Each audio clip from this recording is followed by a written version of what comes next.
You see, Italy and Italian TV series have everything for any particular taste, and from costumes to comedy to drama. Well, so because Italy opening boundaries with the production, I would like now to invite the panelists to join me, starting from Lena Roklin, from Luber and Roklin. Thank you. Then I would like to have Brennan from LA Times, TV editor. My co-moderator, Jeremy Spiegel, one of the person who speaks better Italian than I know, and he's American. Now you have to say something. Grazie. Okay. Matteo Perale, from co-founder of Wiip.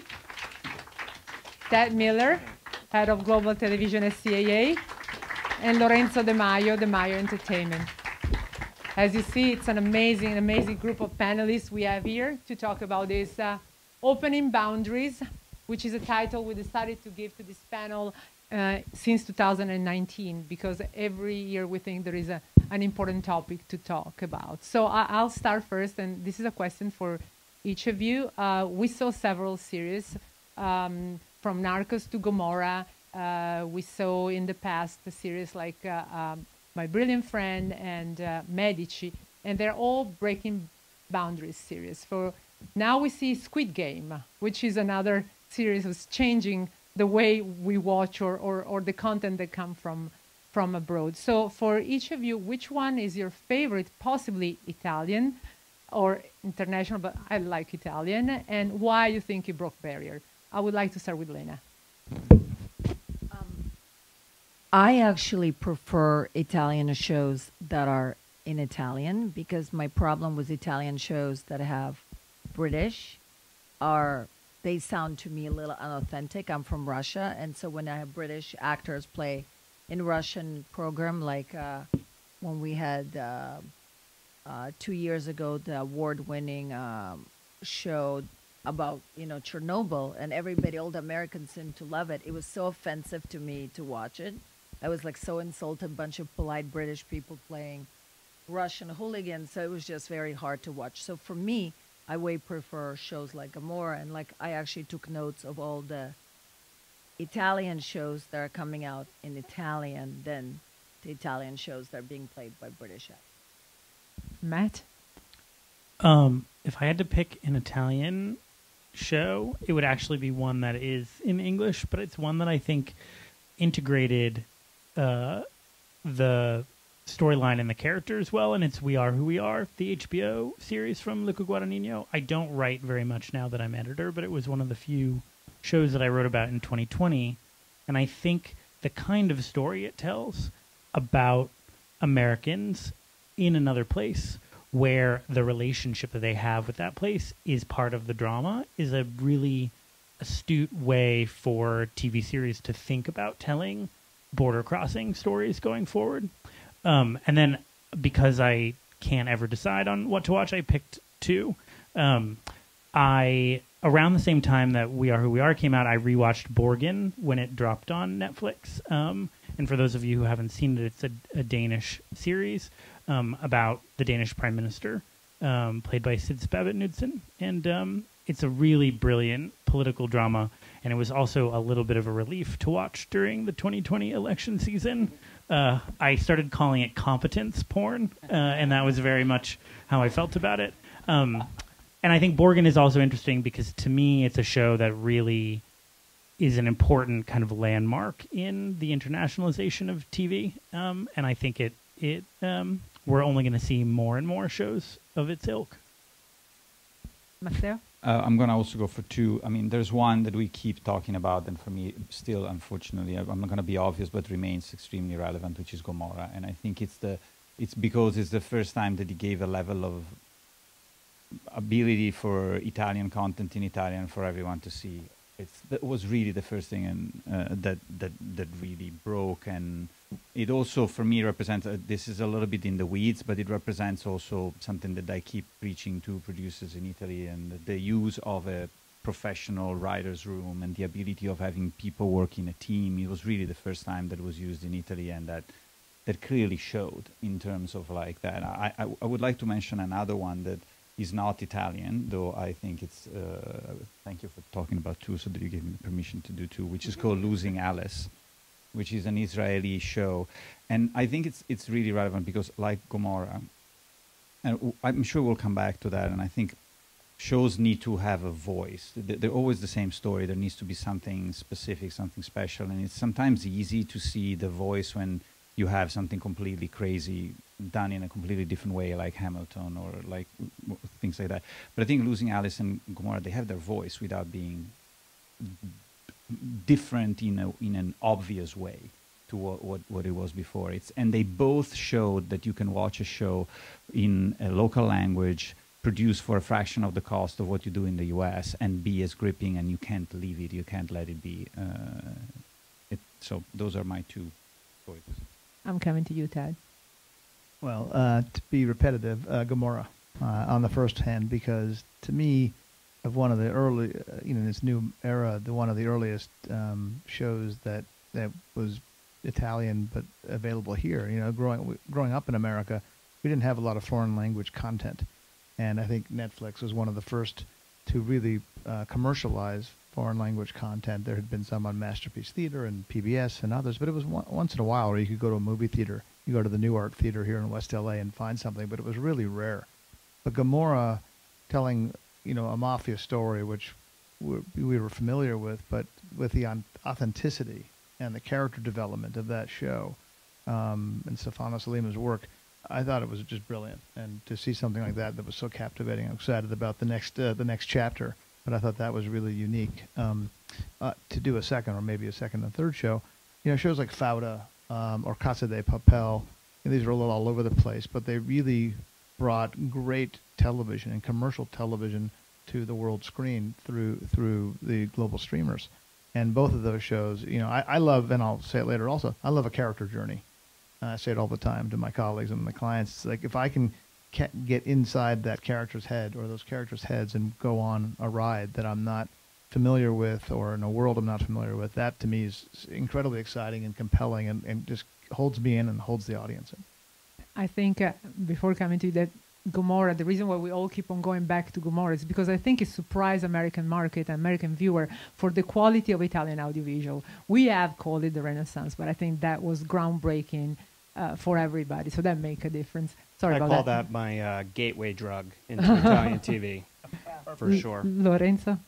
No, but I think just to reflect what the panel said, I think you're right, Valentina, it's about phases, right? Gomorrah was the gateway, right? Was the one that for the first time proved, not just to Italy, but to the world, that foreign language shows, which at the time were really a very small part of what played here in the US, could actually be talked about by critics, be talked about audiences and stuff like that. So I think that was a really powerful phase. The way I see it also looking at these trailers is, then there was the next phase, which was, could Italians do big co-productions, which was international co-production, which was something that the Brits always did, like the BBC was great at doing it. And so for me, like, Gomorrah was exactly the gateway, and then the next step was shows like The Young Pope, which was a mega co-production with a big international actor, Medici, We Are Who We Are, which was basically for the first time Italy honoring those stories that felt very local, but doing it on a bigger scale. And then I think it kind of comes full circle. I think most recently now, it's something like My Brilliant Friend, which I think is something that, if you go back at the time of Gomorrah, would have been almost impossible to do in Neapolitan. And the fact that now the market has grown, and the market in the US, the international market has grown, and the Italian sort of production know-how and ability to convert has risen, has meant that then we can do something like My Brilliant Friend, which is Italian IP, not even in Italian, in Neapolitan, and is a big co-production around the world. So I really see that journey that reflects a lot of what we've seen today. Speaking of My Brilliant Friend, we just got a gem a few hours ago, the first scene of the new season, and so we're going to see it at the end. So, Jeremy. By the way, thank you for that sneak peek, because I just set my DVR for like the next year, because I can't wait for all these shows. But so my show was Gomorrah as well. I've watched all of them. I actually started watching that to try and learn Italian until I found out that it was in Neapolitan. So whatever, but I stuck with it. Ted, I want to ask you. So we see many themes coming out of Italy. It kind of runs the gamut. We have the crime stories. We have the period pieces. We have the human stories. We have the financial thrillers. Is there a specific theme that works on a global stage, or is it always about the story? Well, you just named a lot of different themes. So I think good themes work. Themes that carry over, crossover, convert, that resonate with the audience. So a crime show, certainly where people are familiar with crime. It's always been embedded in our culture of media. Those stories have resonated well. I think there are so many, but I think again it's the character inside those stories to me that gets it. That's what I'm following. So whether it's a medical show or a law show or a crime show or a family drama, that's the characteristic that's important to me as a viewer. I wonder about, for example, like comedies. Would Italian comedy, which is very specific, would that play? British comedy always played so well here. Would like a Checco Zalone, the Adam Sandler of Italy, would that play in America? Well, for me, he'll have a better answer than I will. They will, but I think it can, because I do think comedy does resonate and does translate. It can translate. Not all comedy works, but sitting here in America, we were always told when I was a young agent selling comedy writers and trying to put together comedy shows, comedy doesn't travel. Maybe you could sell it to the UK because it's English language, but no one else would want it. And I think we're so far past that now that I do think comedy travels in two ways. I think original shows, so Italian language shows, there will be an audience for it. Audience will find it. Word of mouth will make it happen.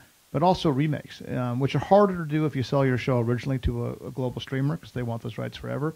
But if you see shows, like Australian shows like No Activity, or European shows like Rita, those shows that are made for an original platform at home, a network at home, and then sold maybe to Netflix for some territories, those shows can get remade. So you get the benefit of both worlds, where you get the original show. I call my agents one that's in the trades almost every day now, that they did really well in France, but sold to Netflix the rest of the world, and now there's an Indian version that's just premiered in what?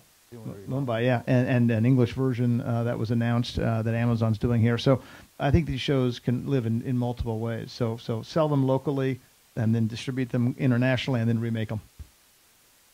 A good character need a good writer, but also I would say need a good actor. And I want to go back to Lena.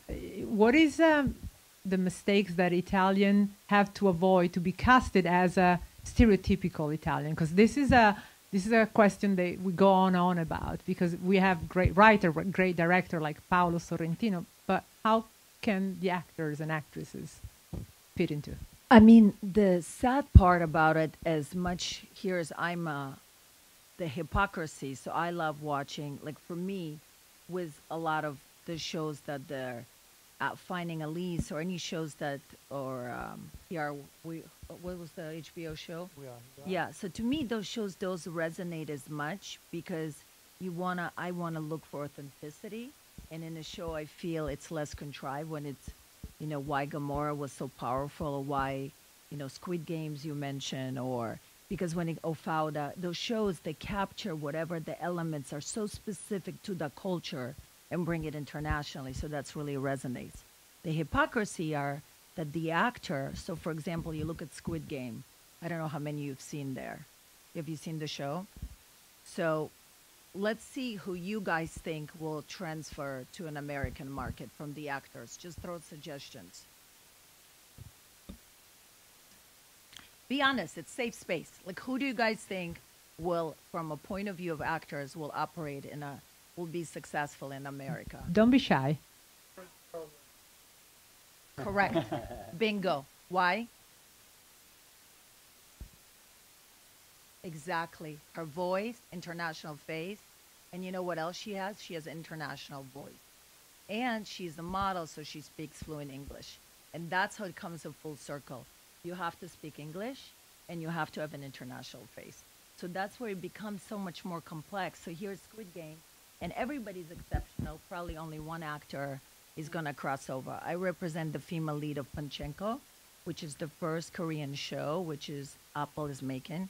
and she is Korean actress, grew up unusually fluent in American, but she has that, how we all imagine Korean beautiful girl. So she's more traditional than the girl from Squid Game, but she looks like an American movie star. And that's how it becomes tricky. So you look at Gamora, and that acting is unbelievable, but nobody really crossed over.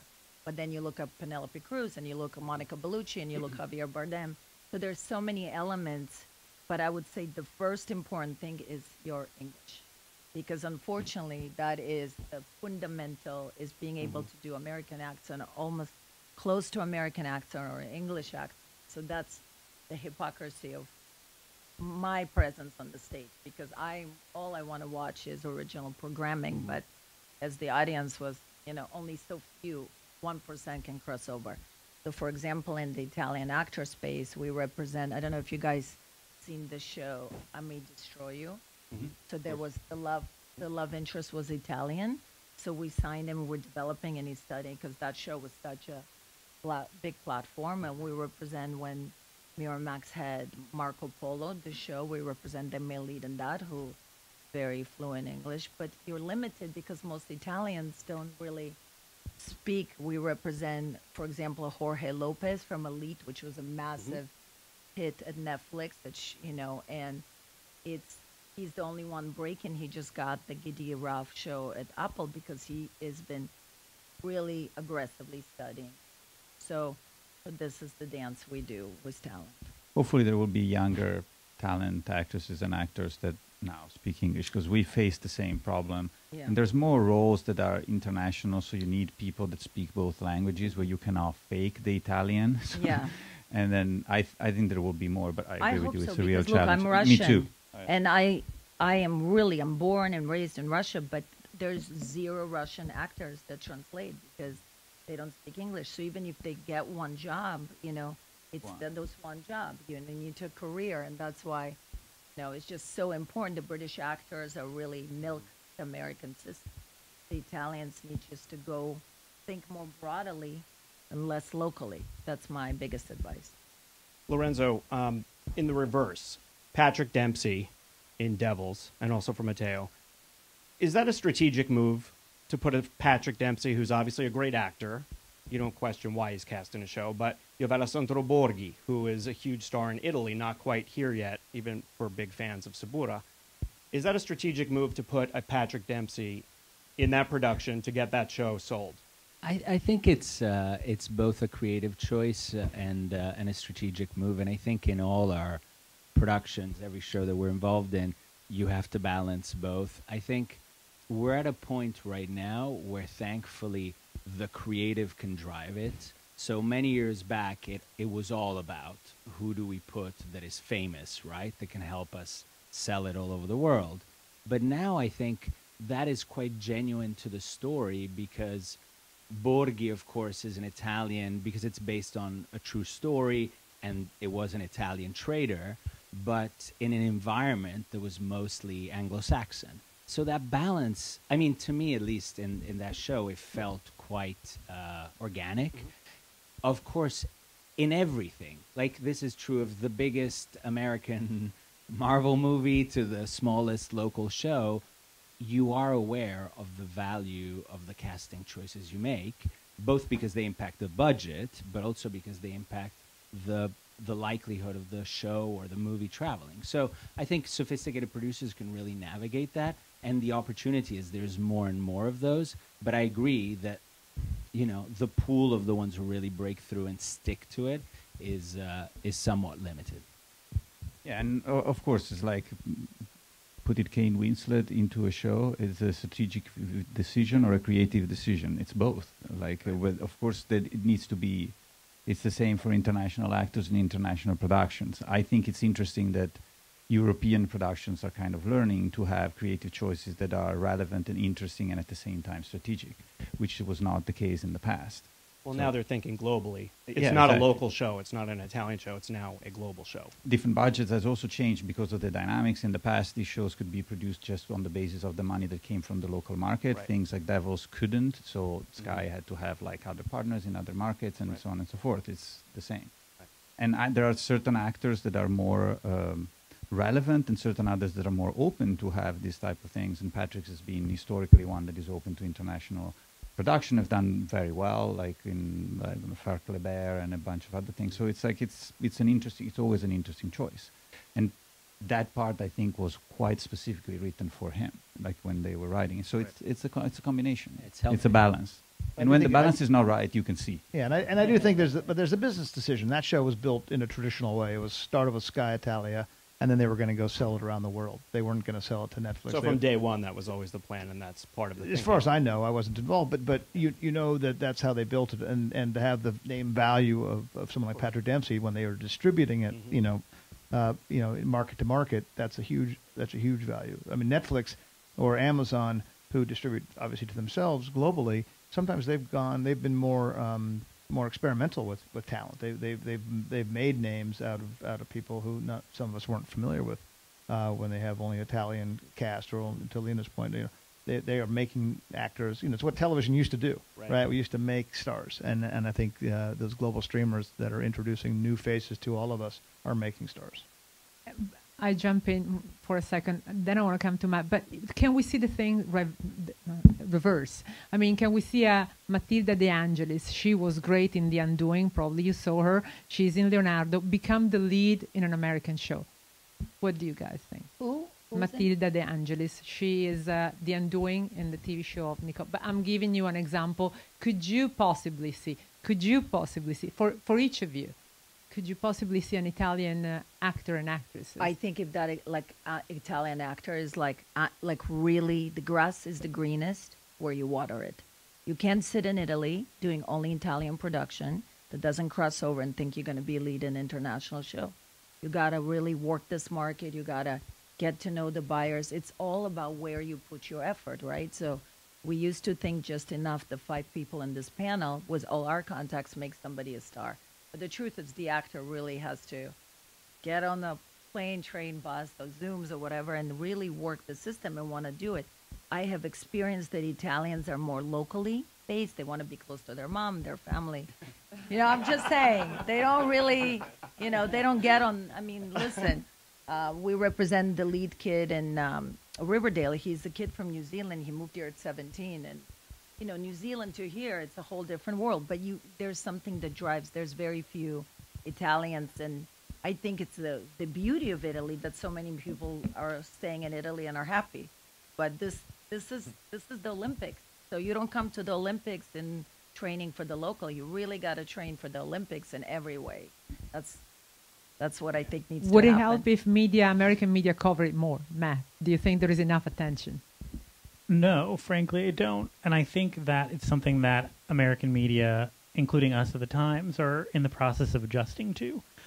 I think so. One of our challenges is there are probably more than 600 scripted original primetime series airing in the United States this year, a countless number of unscripted series.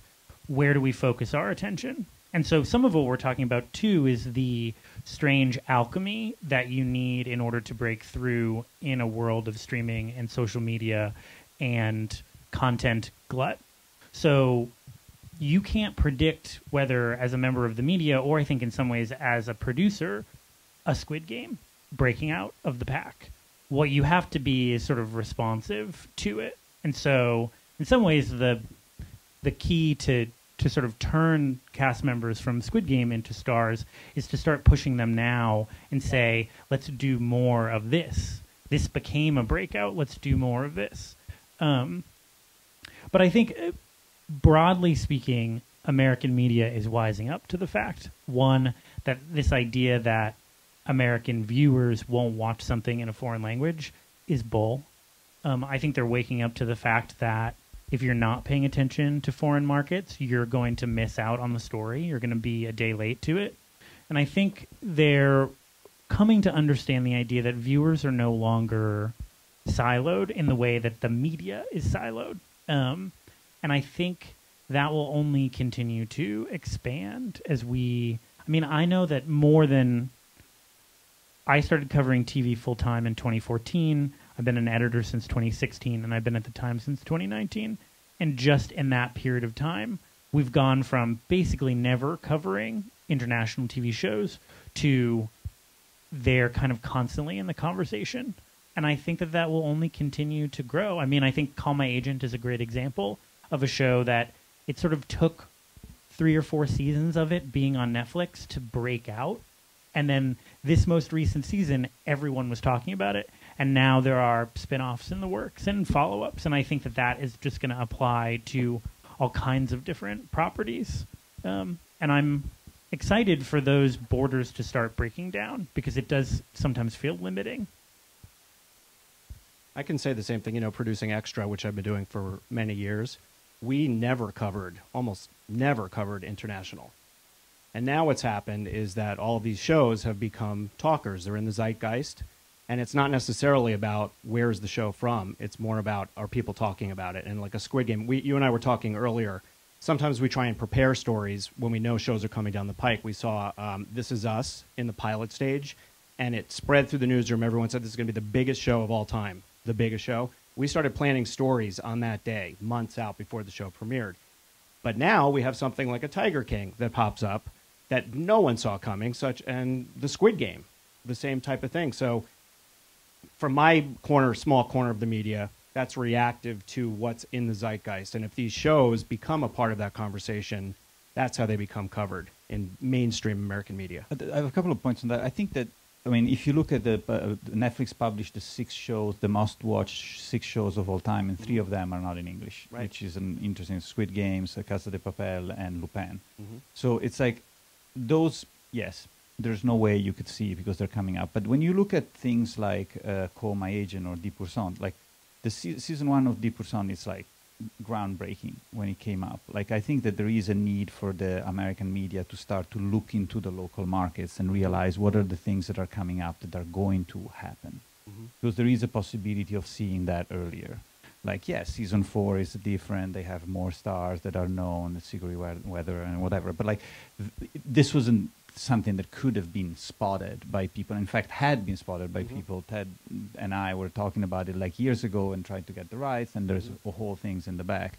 It was not a very well kept secret. So there is a balance, I think, for media to try to get. And people like things like this should allow you to see things that are coming. I think there could be more attention to things. Is there an example of a show in the reverse that you were all talking about, saying, "Wow, this would be great"? Like, I mean, we've looked at formats, all types, game show formats, talk show formats. Oh, this works. It's huge in China. Let's try it here.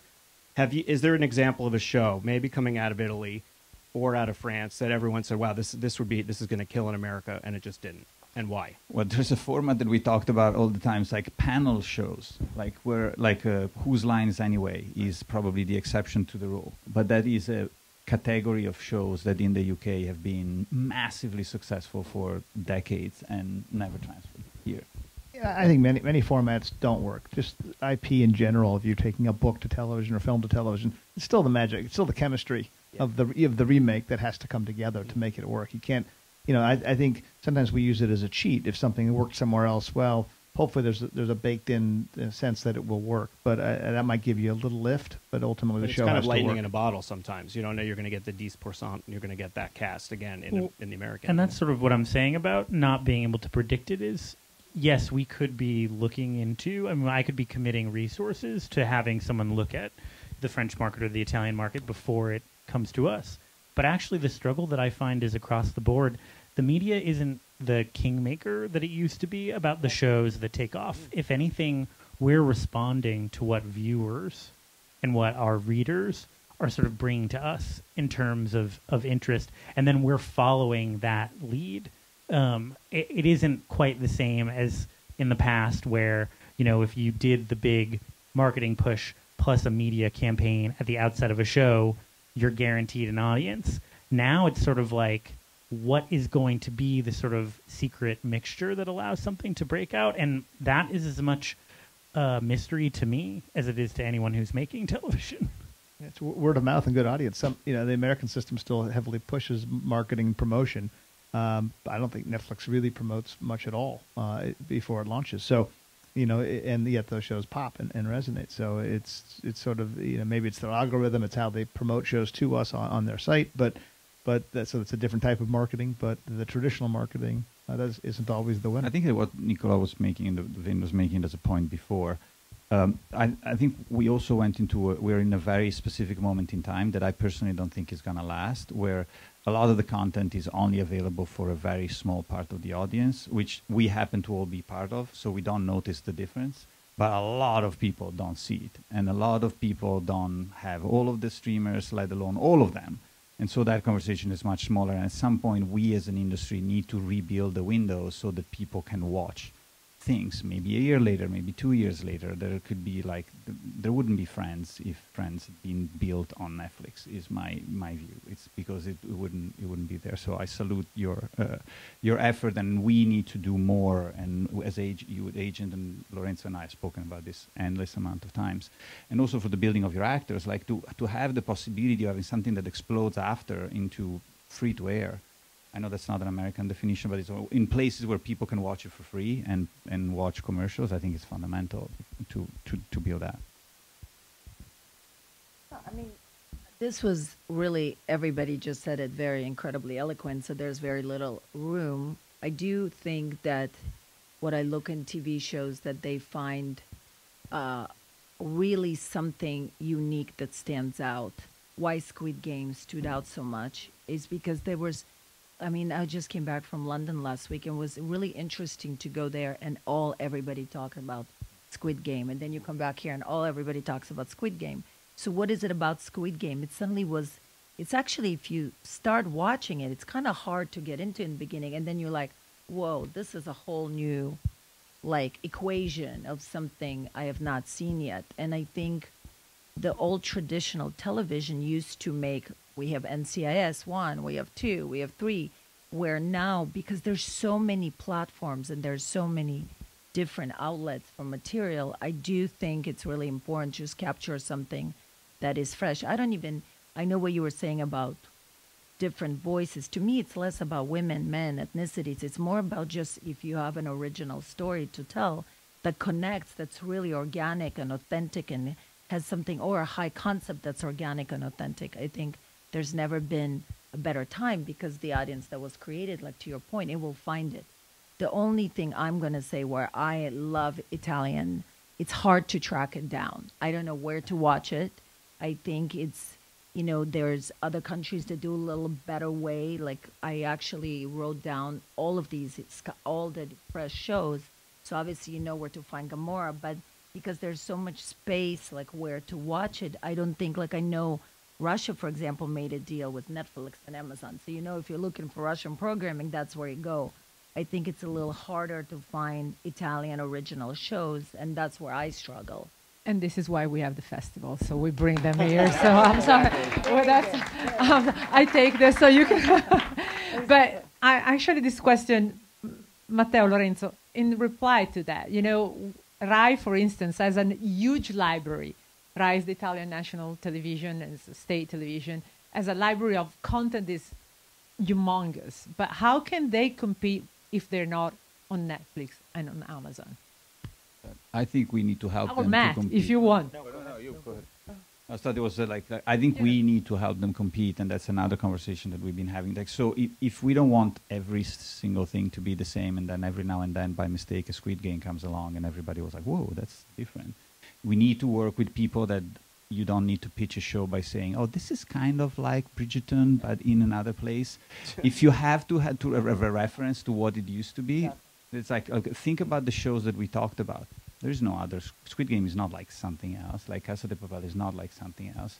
I mean, it's all of them. Like the shows that break through are breakthrough because they are fresh. Yeah. Mm-hmm. And if the buyers are only buying things that they understand, you need to find a different way to promote content. And I do think that operators like RAI, like Sky, are in a situation right now that all of a sudden they need to have that kind of illumination on the way to Jericho that is like allowing them to want to do this kind of things that are new and different and take risks. And I'm starting to see it, and I'm sure like we were all in Rome, like looking and talking to these people, and we see them all of a sudden wanting to do these things. But they can't compete with the Netflix if they don't have people like us in Los Angeles trying to partner with them and rebuild like the good. And Ted is spending all of his life doing that, building these co-productions internationally that used to be very difficult compared to getting into a room and get Netflix to to greenlight something. All of a sudden, Netflix takes 9 to 19 months to greenlight something. You can take the same time and build an international co-production and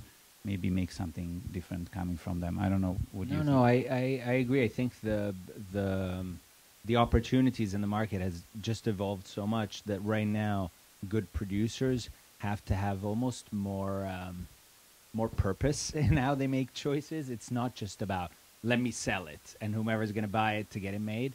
Now they have to be more thoughtful in how they negotiate deals, what rights they retain, and how they build it, because there's more choices, because there's more audiences, because there's more platforms. And I think all of those more local entities, in the US as well, by the way, need to find ways to really get content that is relevant. We can't all wait for that in a year's time when it's on Netflix, right? So who else is part of that conversation? I think in the UK, iPlayer was a good example that changed the conversation, because the BBC was very much a traditional buyer, and then with iPlayer, a lot of shows landed on iPlayer, and the statistics on iPlayer were published, and people knew about it, and you know, it was like Killing Eve, Normal People, like real shows that younger audiences were consuming. And I think that's an interesting example, but I think it's also about more of these buyers around the world working together, which is the co-productions, which is what I think Matteo is also talking about. That's the thing with people selling shows. The rhythms change. Netflix, you know, if you're in a country that has Italy, that has the 3 principal buyers, and Netflix comes along, well, now your market has opened up by 25% or an additional third, right? And that's a huge thing. And then with volume, so that first time a Netflix or an Amazon is in a territory, it's very exciting for the producers, and they want to go with that new buyer because here's opportunity. But it's not always a great experience. And I think when they do it with the local buyers who they've had long relationships with, sometimes it's a better creative experience, it's a better collaborative experience. And so I think where we saw a huge shift towards these streamers, I think there is absolutely a resurgence of the local buyers in many countries that struggled a little bit. They struggled economically because some of them are government supported, but they didn't have the economic means to compete with the Netflix. But now I think you're seeing a shift back the other way because of those creative collaborations, co-productions. We're all working in. I met Matteo in the first place because we were trying to get these places to collaborate, and we did a lot of trips around the world trying to get people to collaborate, and it was just too early. You know, it was ahead of it because they didn't know how to do it. Now there's the alliance between a number of platforms in Europe that's trying to do it. But there are a lot of things happening and I'm very bullish on that, on the independent producer sector and buyer sector. With all of these, I'm sorry, go ahead, Matt. Well, I was just going to say, I think on the consumer end, I do think that U.S. streamers and platforms are going to be really important in terms of, I think about like the example of Gomorrah. Gomorrah, because it sort of built a brand relationship with HBO, now that there's a new season coming, everyone who saw it on HBO will now know that it's coming to HBO Max. There is something, I think, just on a purely practical level, that what people ask me all the time is, what should I be watching? But then the second question is, where can I watch it? And if you don't have an easy answer to that, you're losing out because of the friction of someone trying to find it. In a world with this many TV shows, if someone has to spend 10 minutes looking for your thing, they're not going to end up watching it. And so I think building those brand relationships will be really instrumental in making these sort of co-productions allow you to sort of say, oh, I loved that Sky Italia show that was on Paramount Plus. I know they're going to do 4 more. And then I'm going to I know as someone who loves this kind of content that I want to sign up for them. Those sorts of partnerships, I think, will be really important going forward. There are so many things to talk about, but I think I give the appointment to all of you for opening boundary next year. I want to see if there is somebody who want to ask question from the audience. If not, Jerry and I have a lot.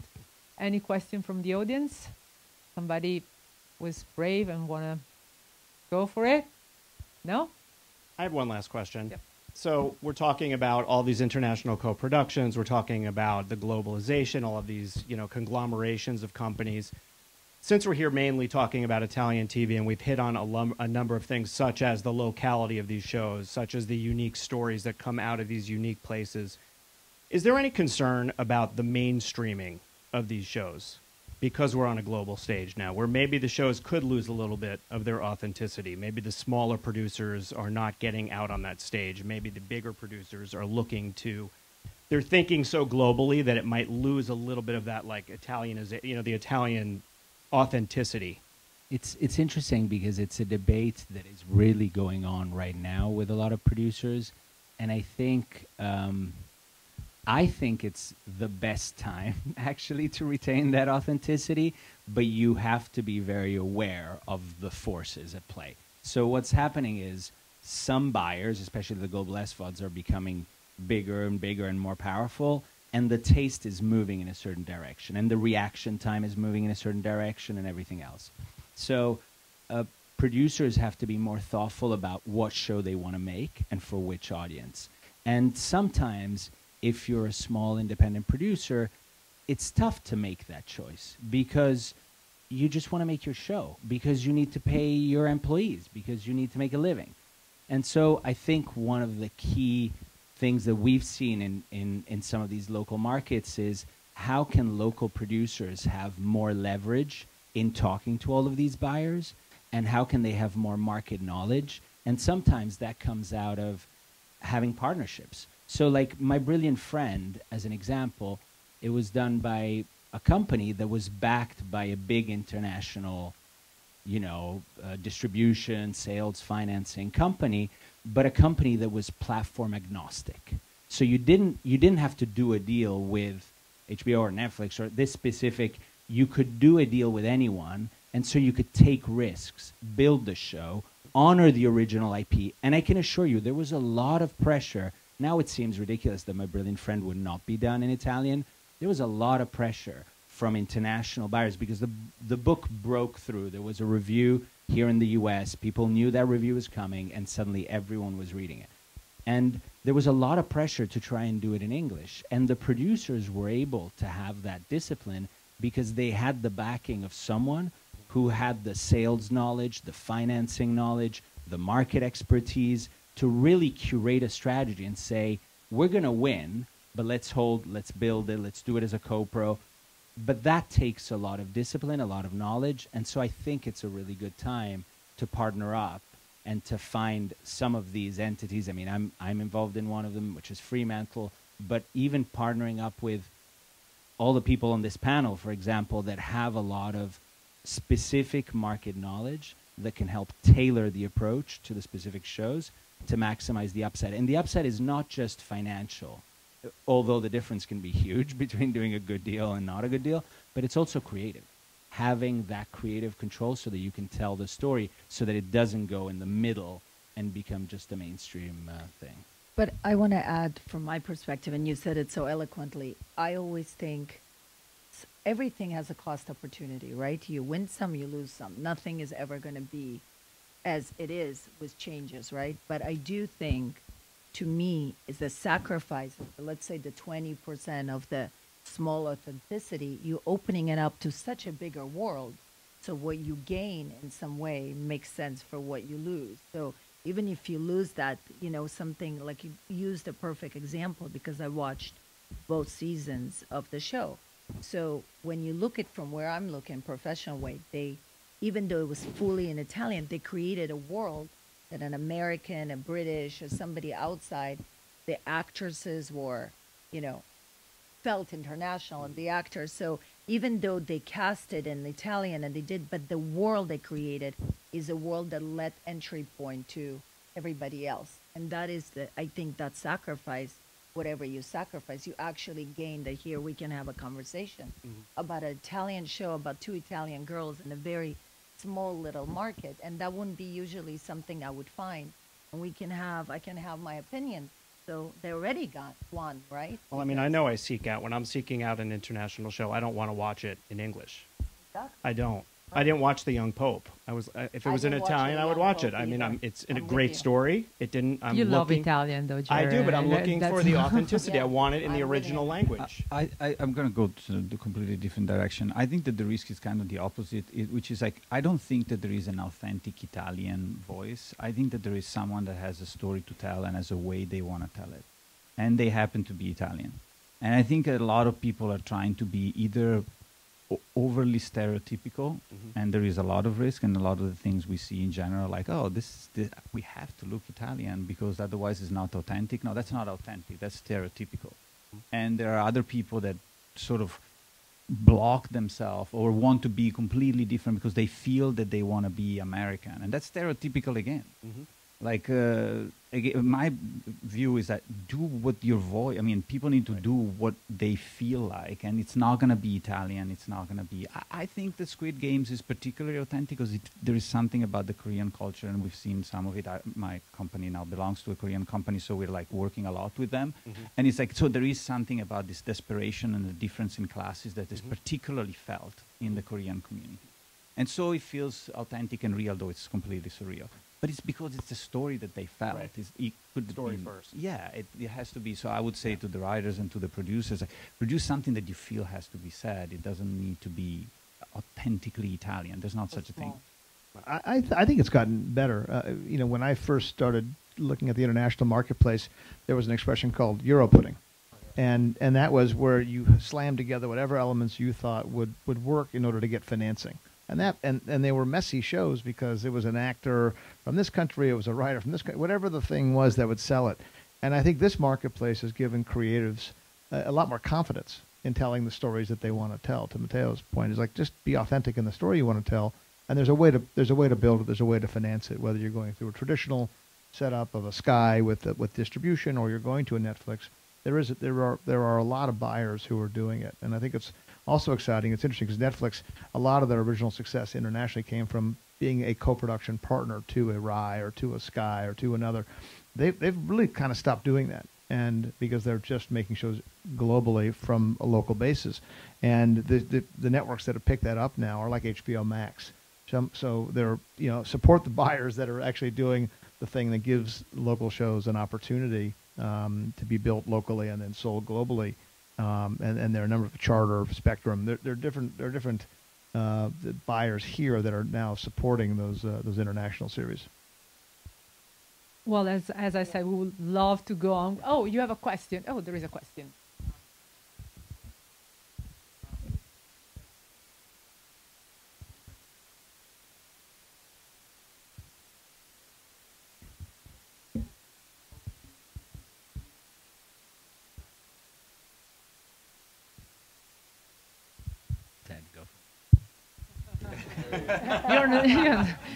It's really hard. You have to have tenacity. You just have to try every door, and you'll get rejected. If this person is you, you will talk to Lorenzo. No, you have to just keep trying, because if you go to an agency, they'll say we'll say we don't accept unsolicited material. Lawyers might do the same. I think you just have to keep trying. And the good news is, as a writer, you can write. You can keep writing. You can keep writing and getting your voice out there and getting people to read it, and then those people will tell people, and it happens. But you have that discovery process is challenging. And here at ITTV, actually, we give space to these voices. I'll come to you, to these voices, and we'll see it when the panel finish. We have something that is called Not Only TV Series, because there are a lot of talents here. Italian talents, Italian-American talents who work hard and don't have that possibility, don't have that window, but they have amazing stories and amazing shows or documentary to show. So please, after the panel. And also coming here is already a good step, as what you were saying before. Like, it's like a lot of the people show up, and 70% they did, and they're here, and you'll see a little bit of that after. Let's go to the next question. Oh, Vin, sorry. First.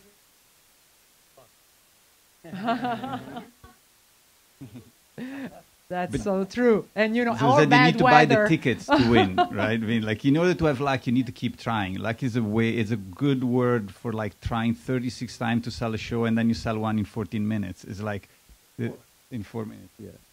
Go.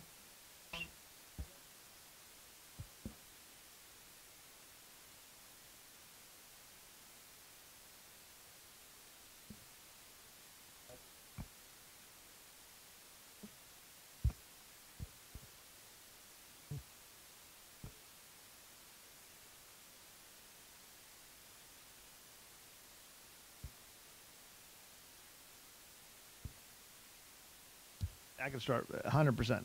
I mean, as agents, if you were interested in international voices, we scoured the world anyway, and starting with English language. If you sat in America, you looked at English language writers from Australia or the UK, but directors and writers from everywhere now.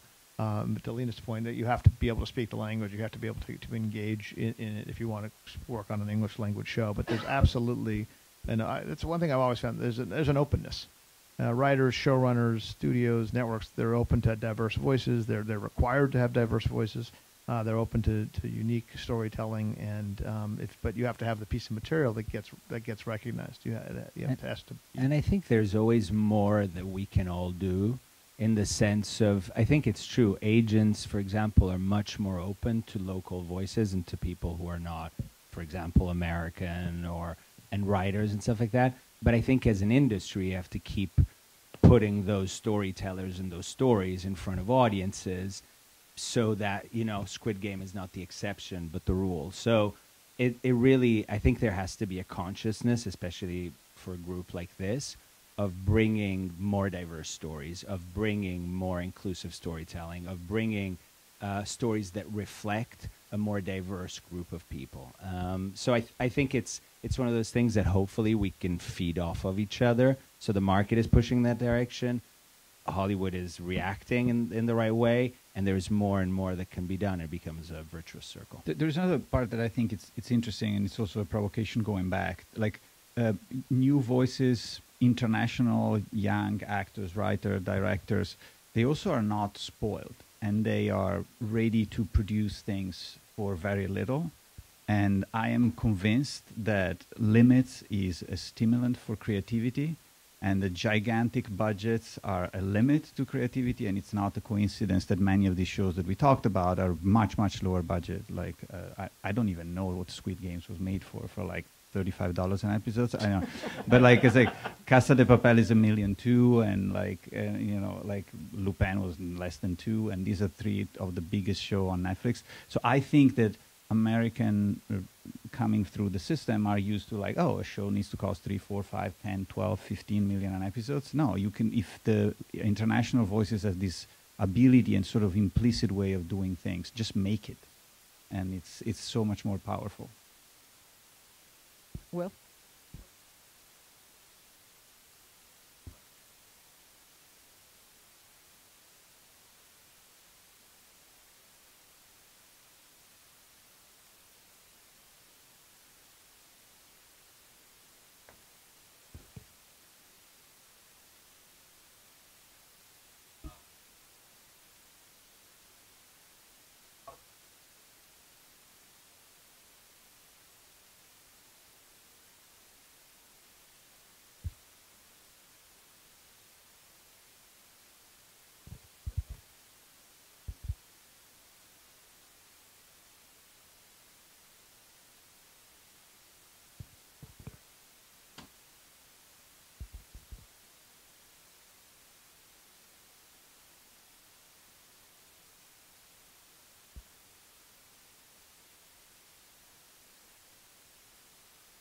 Quality control. But you know what? If it's okay, because I speak English is my 4th language, and so I tell you, part of the problem, because like Fauda, I'm fluent in Hebrew, and I obviously Russian originally. The problem there is elements in your language and your local language that you can't translate. So when the Korean friends are upset, of course, I'm as a Russian looking at the Russian translation, or even Fauda translation, it's like they're saying one thing and the subtitles read something else, but you cannot capture the meaning in subtitles. You just can't. So let's say you get the best you get like whoever you consider, Tom Hanks doing your subtitles, it's still going to be as shitty as Jojo Schmoma doing your subtitles. Especially with comedies, I would say. There is so much loss in translation with comedies. But there is a cultural things, and I'm sure Italian have it, and every language have, French have it, is that that's something that's going to suffer. But then I'm going to ask you a reverse question. Did Squid Game suffer because your Korean friends were upset? I don't think so. So Fauda did not suffer, Gomorrah did not suffer. So what I'm saying, as a local, but it didn't because it got to me. and I don't speak Italian, and this is one of my favorite shows. So when you're saying it suffers maybe for these gentlemen who are their language. Fauda suffered for me because I think in Hebrew it is otherworldly, right? But has it really suffered in the big scheme of things? I don't think so. But So also- I understand what you're saying about quality control, but trust me, as long as the big audience come to see it, those little details. Yeah. Well, yeah.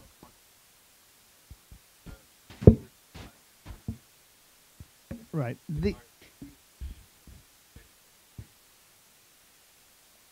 Yeah. It's a hard business, and Netflix in particular, they spend a ton of time and effort and money to try to do this and find better actors. But you also have a timing issue because they're trying to get these shows out and launch them at one time around the world. So think of all the different countries and all the different dubs and subtitles they have to do on these shows at one time. But I think it has gotten a lot better, but it's not perfect by all means. So I just say read the subtitles. I'll just say we're working on a story about this right now, inspired by the conversation around Squid Game, and so I won't give too much of it away. But the indications that I have so far from the reporter who's working on the story is that there is, I think, so far a disconnect between the amount of subtitling and dubbing required by the proliferation of international television for global audiences and the amount of investment in those parts of the production process. And, you don't have to do deep background reporting. In a lot of the sort of comments on some of the Squid Game tweets, you have people who work as translators, subtitlers, dubbers, who were responding to that saying, I'm overworked. There's the expectation of how much I will be getting through in terms of script pages in a day is unrealistic. And so I think what you are going to have to see if we're going to talk about this sort of continued expansion of global TV is you're going to have to see investment in areas that traditionally you haven't had to invest as much money in because the expectation was that you weren't going to need to subtitle something. And so I think you will see an adjustment where the production side sort of catches up with the rudiments of how much is being produced. And some of that is just going to be the fact that television has expanded so rapidly in terms of just sheer volume that I still think there's sort of a disjuncture. I think it's also it's like translations. I mean, books get translated. I would love to read Bulgakov in Russian, but I can't. So I'm very happy that I can read it in Italian and try to see it in a language that is as closest to where I can get the nuances. The subtitles will get better. Like dubbing in other languages. Like at one point I was watching an episode of The Simpsons dubbed in Italian. And I knew the American version by heart. And every single joke was different. But every single joke was amazing with Italian references and all of the rest. But that was The Simpsons. They knew that they had the budget. Like, it will catch up. Yeah, exactly. Because they had the time to work on it on something. It's been like 530 seasons. Like, they knew that they had the money to invest. My Sicilian dad and I were watching Cinema Paradiso in a movie theater. And it was where the filmmaker, as a young man, couldn't get up the courage to talk to the girl. And the subtitle was, I'm such a dolt, or something like that. And he said, "Case Truns."